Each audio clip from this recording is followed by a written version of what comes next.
میں آتا ہوں تیسرے موضوع کی طرف. شرک کا موضوع میں پہلے لے لیتا ہوں. میرے محترم تشریف فرمائے، انہوں نے خواہش کا اظہار کیا کہ شرک کے موضوع پہ تھوڑا سا بول دیا جائے، پھر میں اپنے میزبان کے موضوع پر آؤں گا انشاءاللہ. اس سلسلے میں بھی بہت زیادہ عوام کے اندر بے چینی پائی جاتی ہے.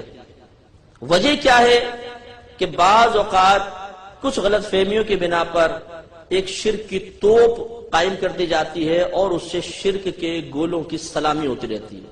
شرک شرک شرک شرک، اور لگتا ہے کہ دنیا میں کوئی مشرک ہوئے بغیر رہے گا ہی نہیں. آج ہر ایک مشرک ہے، ہر چیز شرک. ایسا نہیں. میں آپ کو شرک کا معنی مفہوم بتاتا ہوں، انتہائی آسان الفاظ میں سمجھاتا ہوں، پھر میں عوام ہوں گا اور آپ مفتی ہوں گے. وقتی طور پر آپ مجھے فتویٰ دیں گے کہ کون سی چیز شرک ہے اور کون سی نہیں ہے. پہلے اس کو سمجھ لیجئے. آسان الفاظ میں سمجھاؤں گا، علمی بات ہے. اور ان بھائی سے گزارش کروں گا کہ پانی مت پلائیے، کیونکہ آپ اگر پانی پلائیں گے تو سارا شرک جو ہے وہ سمجھ میں نہیں آئے گا. شرک کا موضوع بہت مہربانی ہوگی. دیکھیں میں تو بیان کر رہا ہوں نا، مجھے زیادہ پیاس لگے گی اور میرے گلے پہ افیکٹ بھی ہے، آپ محسوس بھی کر رہے ہوں گے آواز بھاری ہے، کیونکہ کل 2.5 گھنٹے کا بیان کیا، پھر مسلسل بے آرامی ہوتی رہی اور ابھی مجھے نیند نہیں آ سکی بعض وجوہات کی بنا پر، تو گلے پہ افیکٹ بہت زیادہ ہے. تو میں بھی پانی پیوں گا لیکن تھوڑا وقفے میں، پی نہیں رہا ہوں گی. تو آپ تھوڑا سا غور سے سنیے، بہت امپورٹنٹ ہے آپ کے لیے، آپ کی نسلوں کے لیے، آپ کے عقیدے کی حفاظت کے لیے، دوسرے کی اصلاح کے لیے بہت ضروری ہے کہ آپ اس بحث کو توجہ کے ساتھ سنیے. شرک کا لغوی معنی ہوتا ہے شریک کرنا، شریک ٹھہرانا. اور شرعی طور پر شرک کا مطلب یہ ہوتا ہے کہ اللہ تعالی کی ذات یا اس کی صفات کے ساتھ کسی غیر کو شریک کر دینا. اللہ کی ذات کے ساتھ یا اس کی جو صفات اور خوبیاں ہیں ان کے ساتھ کسی غیر اللہ کو شریک کر دینا. جو ذات کے ساتھ شرکت ثابت ہوگی اس کو شرک فی الذات کہا جاتا ہے. اگر کوئی صفات میں شرکت کر دے گا تو اس کو شرک فی الصفات کا نام دیا جاتا ہے.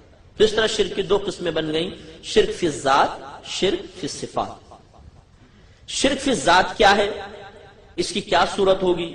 اس کی کم از کم 3 صورتیں آپ لے لیں. نمبر 1، جس طرح اللہ تبارک و تعالی ہمیشہ سے ہے ایسا کسی اور کو تصور کر لینا کہ وہ ہمیشہ سے ہے، جس کو آپ کہتے ہیں قدیم. اللہ تعالی ہمیشہ سے ہے، وہ ہمیشہ سے ہے. کبھی ایسا نہیں تھا کہ پہلے نہیں تھا پھر دنیا میں آیا، ایسا نہیں. ہم پہلے نہیں تھے پھر مانند وجود میں آئے. تو اللہ تعالی قدیم. تو اگر کوئی اللہ کے علاوہ کسی اور کو کہے یہ قدیم ہے تو وہ مشرک ہو جائے گا. جیسے فلاسفہ نے کہا کہ زمانہ ازلی بھی ہے ابدی بھی ہے، یہ ہمیشہ سے ہے زمانہ اور ہمیشہ رہے گا. تو انہوں نے زمانے کو بھی اللہ کے ساتھ ملا کر قدیم کہہ دیا اور شرک کے مرتکب ہو گئے. تو نمبر 1، اللہ کی ذات کے ساتھ شرکت کا مطلب کیا ہے کہ کسی کو اللہ کی طرح قدیم تصور کرنا کہ وہ ہمیشہ سے ہے، کبھی ایسا نہیں تھا کہ پہلے نہیں تھا پھر ہوا، بلکہ ہمیشہ سے ہے. تو یہ شرک فی ذات کی ایک صورت بنی.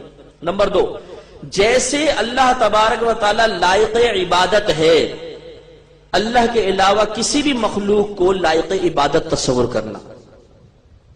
جیسے بت پرست، آتش پرست، سورج کو پوجنے والے، یہ سب کے سب اللہ کے علاوہ بھی کسی اور کو معبود مان رہے ہیں، اس کو عبادت کے لائق سمجھ رہے ہیں، یہ بھی شرک فی ذات ہے.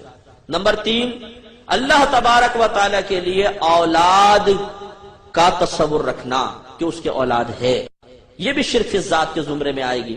جیسے کرسچن عیسیٰ علیہ السلام کو اللہ کا بیٹا کہہ دیتے ہیں اور یہودی حضرت عزیر علیہ السلام کو اللہ کا بیٹا کہتے ہیں، یہ بھی شرک ہے. یہ 3 صورتیں شرک فی الذات کی ہوئیں. نمبر 1، اللہ کی مثل کسی کو قدیم تصور کرنا. نمبر 2، اللہ کی مثل کسی کو معبود عبادت کے لائق سمجھنا. اور نمبر 3، اللہ کے لیے اولاد کا تصور رکھنا. اس کا بیان قرآن کے اندر موجود ہے. بعض چیزوں کا ہے، بعض کا صراحتاً نہیں ہے، لیکن بہرحال ہے. اب آ جائیں شرک فی الصفات کے اوپر. شرک فی الصفات یہ ہے کہ اللہ تبارک و تعالی کی جتنی بھی صفات ہیں وہ جن خوبیوں سے متصف ہیں یا ان صفات میں جو خوبیاں پائی جاتی ہیں، کسی مخلوق میں وہی صفت ان تمام خوبیوں کے ساتھ مان لینا، یہ شرک فی الصفات. جیسی اللہ کی صفتیں ہیں ہر صفت اللہ کی کم از کم 4 خوبیوں سے ضرور متصف ہوگی. تو مخلوق کے اندر وہی صفت مان کر اور اسے انہی 4 خوبیوں سے متصف مان لینا یہ شرک فی صفات ہے. مثال کے طور پر پہلے ہم دیکھتے ہیں کہ اللہ تعالیٰ کی تمام صفات کون کون سی خصوصیات سے متصف ہیں.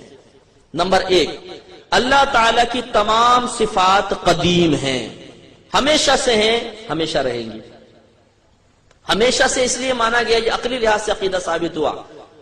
عقلی لحاظ سے قرآن اس پہ نہیں بولے گا، حدیث اس پہ بالکل خاموش ہے. یہ اکابرین نے معتزلہ کا جواب دیتے ہوئے فرمایا کہ نہیں، اللہ تعالیٰ کی ذات جیسے قدیم ہے اس کی صفات بھی قدیم ہے. کیوں؟ اس لیے کہ اگر آپ صفات کو قدیم نہ مانیں اور یہ کہیں یہ پہلے نہیں تھی بعد میں پیدا ہوئی، تو یہ ضرور ماننا پڑے گا کہ اللہ تعالیٰ ایک وقت میں معاذ اللہ نابینا بھی تھا، اس کے وہ دیکھ نہیں سکتا تھا، وہ سن نہیں سکتا تھا، وہ کلام پہ قدرت نہیں رکھتا تھا، وہ کسی چیز کو پیدا نہیں کر سکتا تھا، وہ کسی کو زندہ نہیں کر سکتا تھا، کسی کو مار نہیں سکتا تھا. اس لیے کہ تمام اللہ کی صفات ہیں. دیکھنا ایک صفت، سننا صفت، کلام کرنا، ارادہ کرنا، مارنا، زندہ کرنا، پیدا کرنا، پیدائش، تخلیق، یہ سب اللہ کی صفات ہیں. تو اگر آپ یہ کہیں کہ یہ صفات ہمیشہ سے نہیں بعد میں ہوئی، تو یہ ماننا پڑے گا کہ اللہ کی ذات ایک وقت میں ان صفات کے بغیر تھی. تو اللہ تعالیٰ کا عیب ناک ہونا لازم آئے گا، اور یہ عقلاً محال ہے. نمبر 2، اس میں خرابی یہ ہے کہ اگر آپ یہ کہتے ہیں صفات بعد میں اللہ کے پاس آئیں، ہمیشہ سے نہیں ہے، تو کس نے دی؟ لازم بات ہے دوسری ذات کا تصور پیدا ہوگا. کیونکہ جب اللہ تعالیٰ پیدا کرنے پر قادر ہی نہیں تھا، اس کے پاس یہ صفت پیدا کرنے کی تھی نہیں، تو صفات کو کس نے پیدا کیا؟ اللہ کے پاس تو صفت تھی نہیں. تو ماننا پڑے گا کسی اور ذات نے اس کو پیدا کر کے اللہ کو دیا، تو پھر اس ذات کا اللہ سے زیادہ طاقتور ہونا لازم آئے گا. تو اس طریقے سے ہزارہ خرابیاں لازم آتی ہیں. تو اللہ تعالیٰ کی صفات نمبر 1 قدیم، ہمیشہ سے ہیں. نمبر 2، اللہ کی تمام صفات ذاتی ہیں، اسے کسی نے عطا نہیں، خود بخود اس کی ہیں، کسی نے عطا نہیں. اگر کوئی اس کو عطا کرتا تو وہ صفات عطائی کہلاتی. تو اللہ کی تمام صفات کیا ہیں؟ ذاتی. نمبر 1 قدیم، نمبر 2 ذاتی. نمبر 3 لا محدود، ان کی کوئی حد نہیں. وہ کہاں تک دیکھ سکتا ہے، وہ کہاں تک کی آواز سن سکتا ہے، وہ کتنے ارادے کر سکتا ہے، کتنوں کو مار سکتا ہے، کس حد تک زندہ کر سکتا ہے، کوئی حد مقرر نہیں کر سکتا. اس کی صفات لا محدود ہیں. علم اللہ کی صفت ہے، اس کی کوئی حد نہیں، کوئی کنارہ نہیں. اللہ کے علم کا کوئی کنارہ نہیں ہو سکتا، اس کی حد ہی نہیں ہے. تو نمبر 1 اللہ کی تمام صفات کیا ہیں؟ قدیم. نمبر 2 ذاتی. نمبر 3 لا محدود، کوئی حد نہیں. نمبر 4 غیر فانی، اللہ کی کسی صفت پر فنا نہیں ہے، کبھی بھی فنا نہیں ہوگی. تو معلوم یہ ہوا اللہ تعالیٰ کی ہر خوبی 4 صفات سے ضرور متصف ہوگی: قدیم، ذاتی، لا محدود اور غیر فانی. اب اگر کوئی مخلوق کی صفت کے اندر ان 4 خوبیوں کو مان لے گا وہ مشرک ہو جائے گا، اور بعض اوقات ان میں سے ایک کو بھی مان لے گا تو مشرک ہو جائے گا. مثال کے طور پر کوئی یہ کہے کہ فلاں ولی کا علم قدیم ہے، ہمیشہ سے ہے، مشرک. کیونکہ علم قدیم نہیں ہو سکتا، اللہ کا علم قدیم ہے. جب اللہ نے اس کو دیا تو اس کے پاس پہلے علم نہیں تھا، اللہ کے دینے سے ہوا، تو علم اس کا قدیم نہ رہا، شرک ہو جائے گا. نمبر 2 مخلوق کی جتنی صفات ہیں وہ ہے عطائی. اگر کوئی کسی مخلوق کی کسی بھی صفت کو کہے گا کہ اللہ نے اس کو نہیں دی، خود بخود ہے، مشرک ہو جائے گا. فلاں ولی مدد کر سکتا ہے اللہ کی عطا کے بغیر، فوراً مشرک ہو جائے گا. اس لیے کہ کوئی اللہ کے بغیر ایک تنکا بھی کسی کو نہیں دے سکتا. یہ مسلمان کا عقیدہ الحمدللہ. تو مخلوق کی صفات کیا ہوئی؟ غیر قدیم اور غیر ذاتی یا عطائی. نمبر 3 اگر کوئی یہ کہے کہ کسی مخلوق کی صفت لا محدود ہے، اس کی کوئی حد نہیں، شرک ہو جائے گا.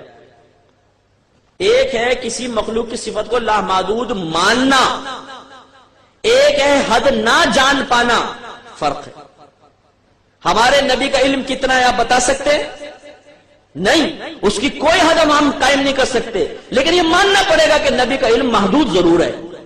اس کی کوئی نہ کوئی حد ضرور ہے، یہ ماننا پڑے گا، لیکن کتنی حد ہے اس پر آپ اور میں مطلع نہیں ہو سکتے، اس لیے کہ علماء نے ارشاد فرمایا کہ دنیا کا سمندر کے علم کی مانند آپ سب تصور کر لیں، اس میں سے اگر ایک چڑیا ایک قطرہ پانی پیے، منہ اٹھائے، اس کی چونچ سے جو قطرہ گرے گا تو یہ علوم کی مثال ہے۔ نبی کا علم تمام سمندر کی مثل ہے، اور اس چڑیا کی چونچ سے گرنے والا جو قطرہ ہے گویا کہ تمام مخلوق کا علم ہے۔ کوئی تقابل ہے، کوئی موازنہ کر سکتا ہے؟ اتنا عظیم علم ہے ہمارے نبی کا۔ تو ایک ہے کسی مخلوق کی صفت کو لامحدود تصور کرنا، یہ ممنوع ہے، اور ایک ہے کہ اس کی حد قائم کرنے سے عاجز آ جانا کہ بھئی میں نہیں کر سکتا، ہے تو محدود لیکن کہاں تک وہ حد بھی نہیں پتہ چل رہی، یہ بالکل جائز ہے۔ نمبر 4، اگر کوئی کہے کہ مخلوق کی کوئی صفت کبھی فنا نہیں ہو سکتی، غلط۔ ہر شے فنا ہونے والی ہے، ہر شے فنا ہونے والی ہے۔ اللہ کی صفات فنا نہیں ہو سکتی، مخلوق کی صفات فنا ہوں گی۔ اب یہاں پر بھی دو باتیں، ایک ہے کہ مخلوق کی صفت کو فانی تصور کرنا، یہ ہم پہ فرض ہے کہ تمام مخلوق کی صفات فانی ہیں۔ دوسرا یہ کہ ضروری نہیں کہ فانی ہو تو فنا بھی ہو جائے، جیسے ہمارے نبی کی صفات کہ اللہ نے جو عطا فرمایا اب اس پہ فنا نہیں ہو سکتی۔ ہاں وہ فانی ہم مانیں گے کہ فنا ہو سکتی ہیں، لیکن کیا ہوں گی؟ ان پہ کبھی ایسا نہیں ہوگا۔ مثال کے طور پر کیا یہ ممکن ہے کہ نہیں کہ میں گلاس اٹھا کے آپ کے سر پہ مار دوں؟ ممکن تو ہے نا، میرا دماغ گھوم جائے مار دوں، لیکن کیا میں ماروں گا؟ نہیں، میں آپ کا ادب کروں گا، احترام کروں گا۔ ایک چیز ممکن ہوتی ہے لیکن ضروری نہیں کہ وہ ممکن وقوع پذیر بھی ہو جائے۔ تو ہمارے نبی کریم صلی اللہ علیہ وسلم کی صفات کو ہم فانی متصور کریں گے تاکہ اللہ کی صفات سے فرق ہو جائے، لیکن کیا یہ فنا ہونا واقعی بھی ہوا ہے؟ ایسا نہیں ہوگا، کیونکہ اللہ نے قرآن میں اعلان فرما دیا وَلَلْآخِرَةُ خَيْرٌ لَكَ مِنَ الْأُولَىٰ، اے حبیب ہر آنے والی گھڑی آپ کے حق میں پہلی سے بہتر ہے۔ جو صفات اللہ نے آپ کو عطا فرمائی اس کو روز بروز ترقی ہوتی جائے گی، فضائل و کمالات و برکات کے اندر ترقی ہوگی، اس میں کبھی کمی نہیں ہوگی، لیکن یہ عقیدہ رکھنا پھر بھی ہم پہ لازم ہوگا کہ ہاں اللہ کے علاوہ مخلوق کی صفات پر فنا ممکن ہے، لیکن ممکن مارد وجود میں بھی آ جائے یہ ضروری نہیں۔ ممکن ہے کہ اللہ تعالیٰ اس مکان کو سونے کا بنا دے، لیکن شاید یہ وقوع پذیر قیامت تک نہ ہو۔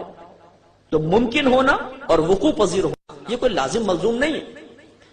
تو اب دیکھیے اللہ کی ہر صفت 4 صفتوں سے متصف، نمبر 1 قدیم، نمبر 2 ذاتی، نمبر 3 لامحدود، نمبر 4 غیر فانی، اور مخلوق کی صفات بھی ہر صفت 4 خوبیوں سے متصف۔ نمبر 1 غیر قدیم، اس کو حادث بھی کہتے ہیں، لفظ یاد رکھیے گا، حادث، ہا الف دال اور سا، حادث۔ تمام مخلوق کی صفات غیر قدیم۔ نمبر 2 عطائی، نمبر 3 فانی، نمبر 4 محدود۔ یہ فرق آپ کے ذہن میں آ گیا؟ یہ فرق اگر آپ ملحوظ نہ رکھیں تو کائنات میں کوئی شرک سے بچ ہی نہیں سکتا، نہیں بچ سکتا۔ مثال کے طور پر آپ سب نے جو اپنے لباس پہن رکھا ہے اس کا مالک کون ہے؟ آپ کہیں گے میں ہوں۔ بھئی آپ نے جو لباس پہنا ہو آپ اس کے مالک ہیں کہ نہیں؟ حالانکہ اللہ فرماتا ہے کہ لہو ما فی السماوات و ما فی الارض، اللہ ہی کی ملکیت میں ہے جو کچھ آسمانوں میں ہے، جو کچھ زمین میں ہے، وہ تمام چیزوں کا مالک ہے۔ اب بتائیے آپ مشرک ہو گئے کہ نہیں ہو گئے؟ اللہ کہہ رہا ہے میں مالک، آپ کہہ رہے اس لباس کا میں مالک، دو مالک۔ وصف ملکیت میں شرکت ثابت ہو گئی نہیں ہو گئی؟ آپ کیسے اس شرک کے الزام سے بری ذمہ ہوں گے؟ آپ کہیں گے کہ اللہ تعالیٰ کا مالک ہونا قدیم، میرا غیر قدیم، اس کا ذاتی، میرا عطائی، اس کا غیر فانی، میرا فانی، اس کا لا محدود، میرا محدود۔ شرک ختم ہو گیا؟ میں مانوں گا بالکل ٹھیک کہہ رہے ہیں آپ دیکھ رہے ہیں، دیکھنا ایک صفت ہے، اللہ بھی دیکھ رہا ہے کہ نہیں؟ بتائیے شرک ہو گیا کہ نہیں ہو گیا؟ آپ کہیں گے نہیں مفتی صاحب یہ شرک نہیں ہوا، اس لیے کہ اللہ کا دیکھنا قدیم، میرا غیر قدیم، اس کا ذاتی، میرا عطائی، اس کا لا محدود، میرا محدود، اس کا غیر فانی، میرا فانی۔ شرک کہاں سے ہوا؟ ٹھیک ہے میں تسلیم کروں گا۔ اب آجیے اس طرف، اللہ کے لیے علم غیب ہے کہ نہیں؟ ثابت ہے؟ میں کہتا ہوں نبی کے لیے بھی ثابت ہے۔ آپ کہیں گے مفتی صاحب تو شرک ہو گیا، میں کہوں گا نہیں، اس لیے کہ اللہ کا علم غیب قدیم، نبی کا غیر قدیم، اللہ تعالیٰ کا ذاتی، نبی کا عطائی، اللہ تعالیٰ کا لا محدود، نبی کا محدود، اللہ تعالیٰ کا غیر فانی، اور نبی کے علم پر فنا ممکن ہے اگرچہ وقوع پذیر نہیں ہوگی۔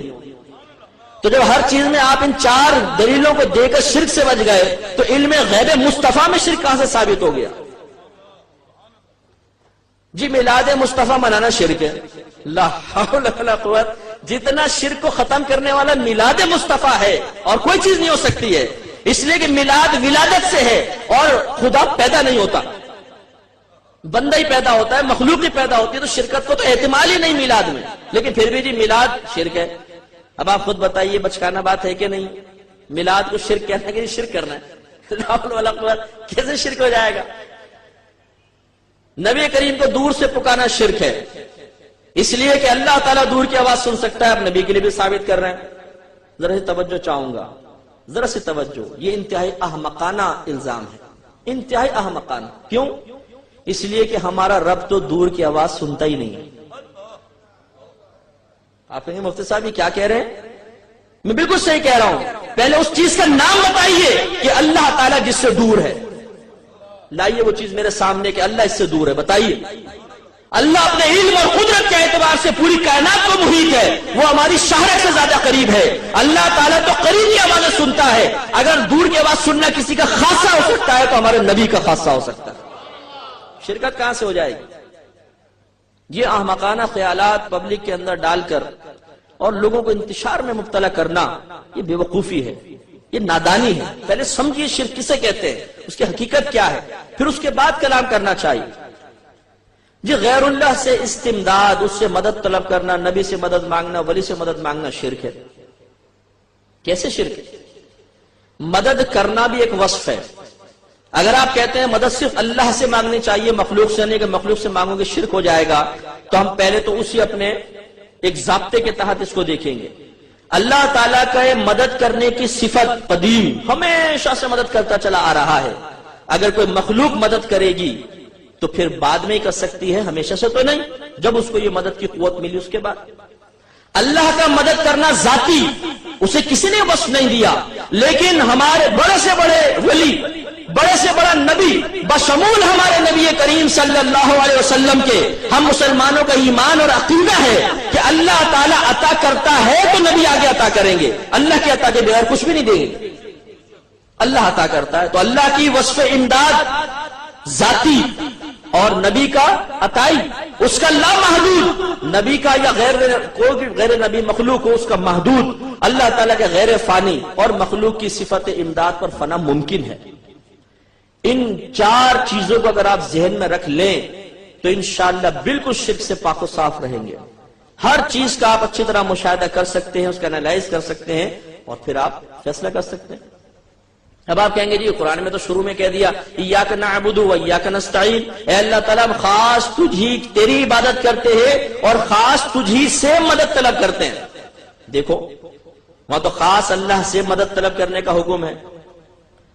میرے پیارے بھائی، کسی سے کوئی چیز، کسی چیز کو کسی کی طرف منسوب کر دینا، یہ دوسرے کی طرف منسوب کرنے کی نفی کو ثابت نہیں کرتا۔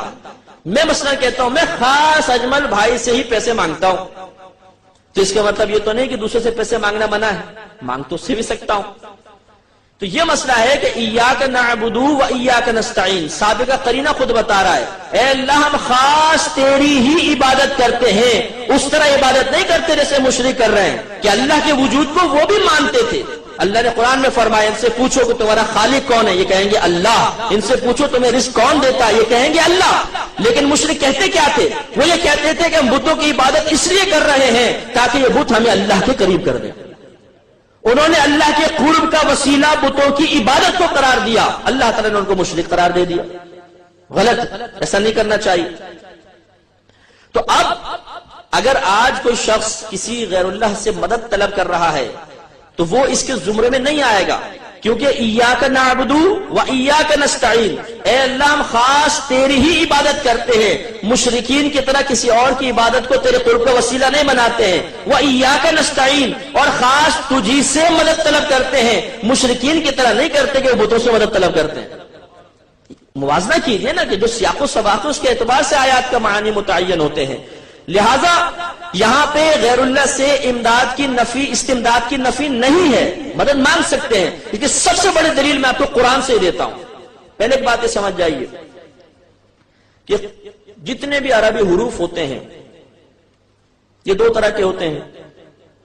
ان کے آخر میں کبھی کوئی تبدیلی واقع ہوتی ہے، کبھی نہیں ہوتی. اگر ہو تو اس کو معرب کہتے ہیں، نہ ہو تو اس کو مبنی کہتے ہیں. اور جتنے معرب کلمات ہوتے ہیں یہ کم از کم 3 حروف سے ضرور مرکب ہوتے ہیں. کم سے کم 3 حروف ضرور ہوتے ہیں. انہیں حروف اصلیہ بھی کہتے ہیں اور ان کو مادہ بھی کہا جاتا ہے. تو لفظ نستعین کا مادہ ہے عون، عین واو نون، اس سے بنا ہے یہ نستعین. اب آگے قرآن میں آگے آئیے، اللہ فرماتا ہے وَاسْتَعِینُوا بِالصَّبْرِ وَالصَّلَاةِ. یہ وَاسْتَعِینُوا بھی عون مادے سے ہی بنا ہے جس سے نستعین بنا ہے. تو ایک طرف ہے ایاک نعبد و ایاک نستعین، اے اللہ ہم خاص تیری عبادت کرتے ہیں، تجھی سے مدد طلب کرتے ہیں. اور دوسری طرف اللہ خود انہی حروف اصلیہ کے ساتھ بیان فرما رہا ہے وَاسْتَعِینُوا بِالصَّبْرِ وَالصَّلَاةِ، صبر اور نماز سے مدد طلب کرو. صبر خدا نہیں، نماز خدا نہیں، یہ غیر اللہ ہے، غیر خدا ہے. اور آپ کا رب آپ سے فرما رہا ہے وَاسْتَعِینُوا بِالصَّبْرِ وَالصَّلَاةِ، نماز اور صبر سے مدد طلب کرو. بتائیے کیا قرآن شرک مٹانے کے لیے آیا ہے کہ شرک کی ترغیب دینے کے لیے آیا ہے؟ مٹانے کے لیے آیا ہے. اور اللہ کی حکمت کے قربان جائیے، ایاک نعبد و ایاک نستعین، جس لفظ جن حروف اصلیہ سے نستعین کو بیان فرمایا، آگے اسی خیال کے رد کے لیے اللہ نے وَاسْتَعِینُوا بیان فرمایا ان حروف اصلیہ کے ساتھ، تاکہ وسوسہ شبہ پیدا نہ ہو جائے. یہ حکمت ہو سکتی ہے اللہ تعالیٰ کی. لہذا غیر اللہ سے مدد مانگنا اگر صحیح عقیدے کے ساتھ ہو تو اس میں کوئی حرج نہیں ہے، اس سے کوئی شرک ثابت نہیں ہوتا. صحیح نظریہ بس یہ ذہن میں رکھیں کہ اللہ تعالیٰ سے مدد طلب کرنا افضل ہے، اولا ہے. اللہ مدد کرنے والا ہے، اسی کے دست قدرت میں پوری کائنات کے خزانے ہیں. وہی سب کا ملجا ہے، وہی ماوا ہے، وہی سب پر کرم نوازی فرماتا ہے. پوری کائنات میں خزانے رزق وہی تقسیم کر رہا ہے. لیکن اس کی ایک عادت کریمہ ہے کہ جب بھی کسی کو کچھ دیتا ہے تو بغیر وسیلے کے نہیں دیتا. میں ہمیشہ کوشچن کرتا ہوں کہ مجھے ایک ایسی چیز کا نام بتا دیں جو براہ راست اللہ تعالی کی طرف سے آپ کو مل گئی ہو. اللہ نے اس کو آپ کو عطا کرنے کے لیے کوئی وسیلہ مقرر نہ کیا ہو. کوئی ایک چیز کا نام بتائیں. ہر چیز کے لیے ایک دوسری چیز وسیلہ بن رہی ہے. آپ کائنات میں آئے، ماں باپ وسیلہ بن گئے. آپ کی پرورش ہوئی، ماں کا دودھ وسیلہ بنا، پھر روٹی غذا دیگر وسیلہ بن گئی. ہر چیز کے لیے اللہ نے ایک وسیلہ قائم کیا ہے. تو اللہ تعالیٰ کسی وسیلے کا محتاج نہیں، لیکن اس کی عادت کریمہ ہے کہ وہ وسیلے قائم فرماتا ہے. تو وہ غیر محتاج ہو کر وسیلہ قائم کرے، اور ہم تو خود محتاج ہیں. اگر ہم سنت الہیہ کی نیت سے کوئی وسیلہ قائم کریں تو یہ شرعاً کیسے غلط ہو سکتا ہے؟ اس لیے یہ عقیدہ ہونا چاہیے کہ دینے والی ذات اللہ کی ہے، اور انبیاء علیہ السلام، اولیاء کرام، صحابہ کرام اس اللہ تعالیٰ کی عطا کی راہ میں ایک وسیلہ ہے اور وہ ہمیں عطا فرما رہے ہیں.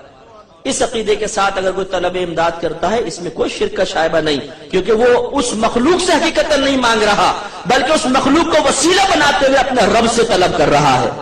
تو جو اپنے رب سے مانگ رہا ہو وہ مشرک کیسے ہو سکتا ہے؟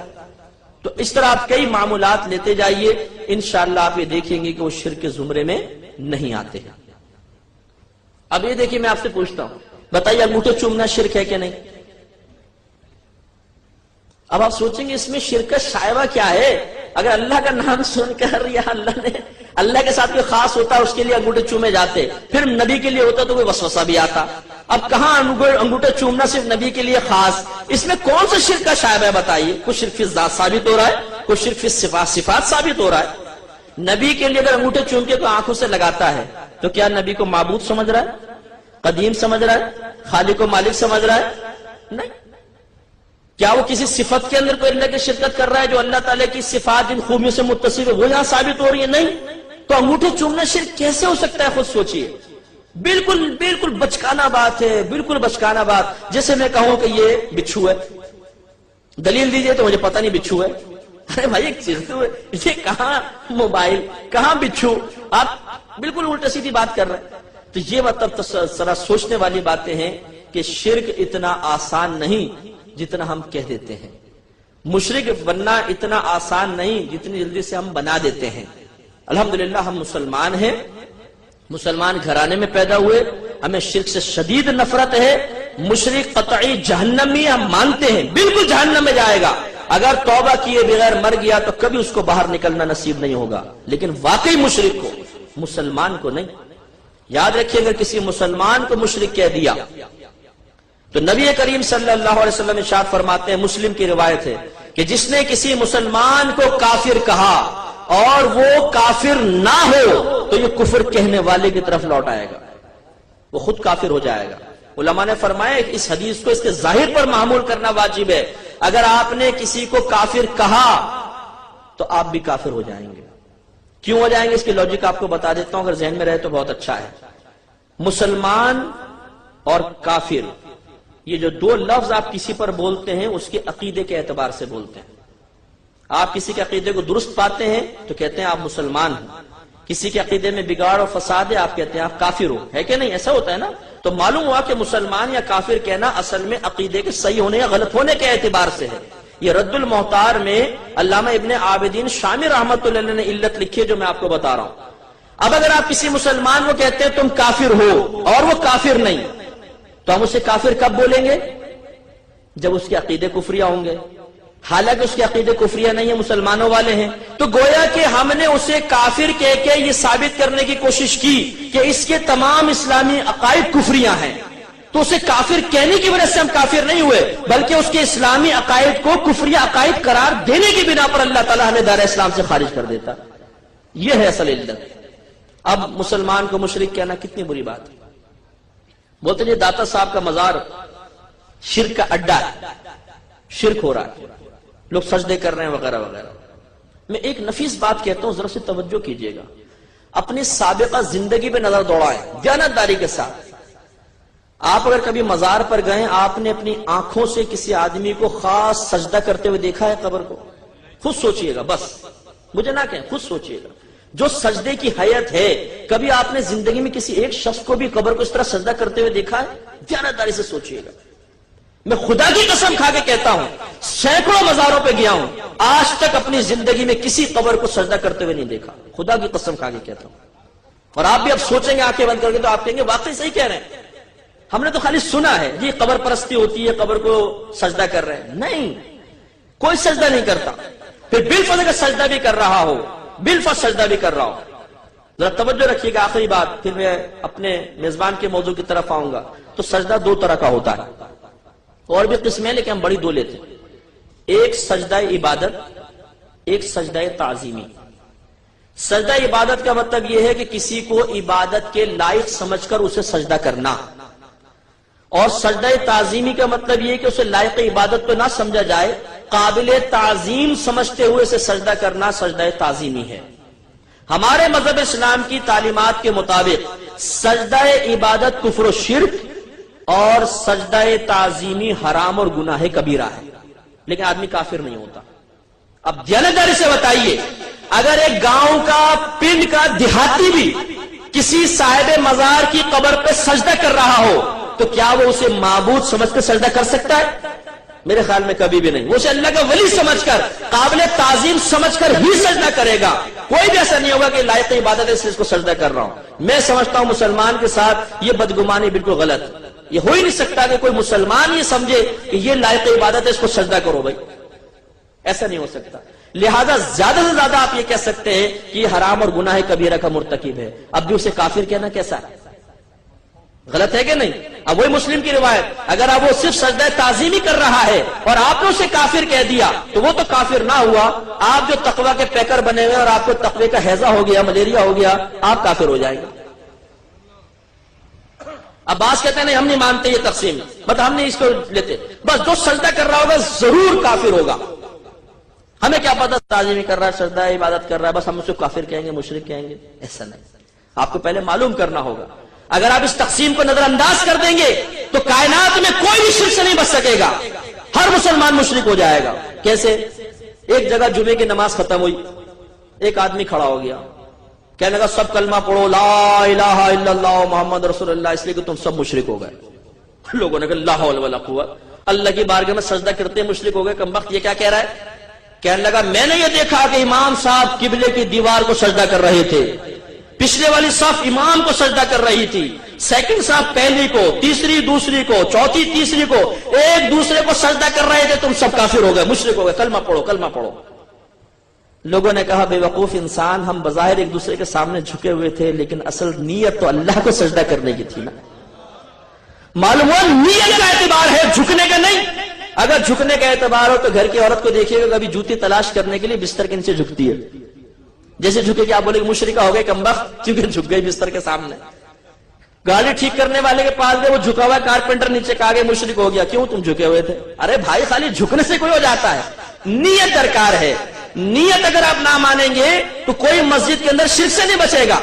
جب نیت ہی اصل ہوئی، اب میں آپ سے پوچھتا ہوں کہ جو شخص صاحب مدار کے سامنے بالفرض اگر جھکا بھی ہوا ہے تو اس کی نیت پر مطلع ہونے کے لیے آپ کے پاس کیا پیمانہ ہے بتائیے؟ نبی کے لیے تو آپ کہیں کہ نبی کو دیوار کے پیچھے کا بھی علم نہیں ہے، اور خود آپ کسی شخص کو جھکا ہوا دیکھیں تو آپ یہ تصور کریں کہ ضرور اس کی نیت عبادت کی ہے۔ سبحان اللہ، نبی کے لیے تو دیوار کے پیچھے کا علم نہ مانا جائے، اور اپنے لیے ماشاءاللہ اتنی وسعت علمی کہ کسی کے قلب میں جھانک کر آپ نے دیکھ لیا کہ کس نیت سے سجدہ کر رہا ہے۔ انتہائی غلط چیز ہے، بالکل غلط۔ میں الحمدللہ جہاں جمعے کی نماز پڑھاتا ہوں میرے بیان اکثر اصلاحی ہوتے ہیں، تو میرے پیچھے بہت سارے لوگ نماز آ کے پڑھتے ہیں۔ اب میں نے ایک دفعہ یہ کہا کہ بھائی بالفرض اگر استمداد کا قائل مشرک ہے، نبی کریم کے لیے علم غیب کو ماننے والا مشرک ہے، میرے پاس کے دلائل ہیں، قرآن سے حدیث سے، میں سنی سنائی بات کرتا ہی نہیں ہوں۔ میں نہیں کہتا ہوں جی میں نے سنا ہے اپنے بڑوں سے تو بیان کر رہا ہوں، ہاں میں نے بڑوں سے بھی سنا ہے، اور میرے بڑوں کے قول الحمدللہ اتھینٹک ہے، اس لیے کہ میرا الحمدللہ یہ تجزیہ ہے، مشاہدہ ہے، تجربہ ہے، میرا وسعت مطالعہ ہے کہ انہوں نے قرآن و حدیث سے نتائج اخذ کر کے ہم تک پیش کیے۔ تو میں نے وہاں پہ گزارش کی کہ میں ان تمام چیزوں کا قائل ہوں، اب بتائیں میں مشرک ہوں کہ نہیں؟ اگر بالفرض میں مشرک ہوں تو میرے پیچھے نماز پڑھنا کیسا؟ اگر آپ میرے پیچھے کھڑے ہو کے نماز پڑھ رہے ہیں تو مجھے مشرک سمجھ کے پڑھ رہے ہیں یا مسلمان؟ اگر مشرک سمجھ کے پڑھ رہے ہیں تو مشرک کے پیچھے نماز پڑھنا کفر، اور اگر مسلمان سمجھ کے نماز پڑھ رہے ہیں تو مشرک کو مسلمان سمجھنا کفر۔ دونوں صورتوں میں کوئی نہیں بچ سکتا۔ تو اب جو لوگ تھے وہ کوئی ادھر دیکھے کوئی ادھر دیکھے، اور وہ تو حقیقت میں آپ کو بتاتا ہوں کہ صرف یہ سنی سنائی باتیں ہوتی ہیں، غلط فہمیاں ہوتی ہیں، انہیں زبان سے ادا کر دیا جاتا ہے۔ جب اس کی حقیقت پر غور و تفکر کیا جاتا ہے تو پردے کھلتے چلے جاتے ہیں کہ ہم آپس میں بہت زیادہ غلط فہمیوں کا شکار ہیں، انتشار کا شکار ہیں۔ مسلمان مشرک نہیں ہے، سمجھنے کی ضرورت ہے۔ ہاں جو غلط ہے وہ غلط ہے، اسے کبھی کوئی صحیح نہیں کہے گا۔ میں نہیں کہوں گا کہ مزار پہ ہونے والی ہر چیز صحیح ہے، عرسوں کے اندر ہونے والی ہر چیز صحیح ہے، ڈھول ڈھمکا، ناچنا گانا، عورتوں مردوں کا اختلاط، یہ گندی حرکات ہمارے بزرگان دین نے بالکل نہیں کی، ان کو منع فرمایا۔ اگر کوئی مزار پہ کر رہا ہے تو غلط کر رہا ہے۔ اسی طرح اگر کوئی امداد وغیرہ میں کسی بھی مسئلے میں خلاف شرع کام کرے گا اس کی بالکل حوصلہ افزائی نہیں ہوگی، لیکن جو قرآن و حدیث سے بات ثابت ہے، کوئی عمل قیودات شرعیہ کے مطابق ہے، اس کو غلط نہ کہیے۔ سوچے سمجھے بغیر اگر آپ کہیں گے تو خود بھی پھر آپ نہیں بچ سکیں گے۔ اب آخری بات بس اسی میں عرض کر کے آگے چلتا ہوں، اسی میں ایک بدعت کا مسئلہ بھی ہے کہ جی میلاد منانا بدعت ہے، 11ویں منانا بدعت ہے، تیجا 40واں سب بدعت ہے۔ واٹ از بدعت؟